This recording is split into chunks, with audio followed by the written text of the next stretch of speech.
18 சொல்லி அதற்கான விளக்கங்களை சொல்ல வந்திருக்கேன். இப்போ நம்ம பாடலை பார்க்கலாம்.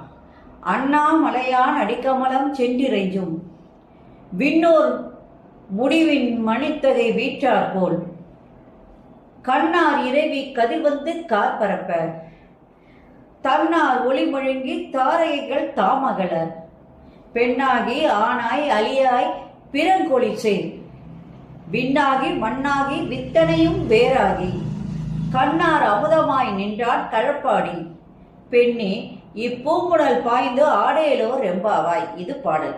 இப்போ இந்த பாடலுக்கான விளக்கம். சிவபெருமானால் ஆட்கொள்ளப்பட்ட மாணிக்கவாசக பெருமான் இறைவனை ஊமைப்படுத்தி பாடிய பாடல் இது என்று கூட நாம் சொல்லலாம்.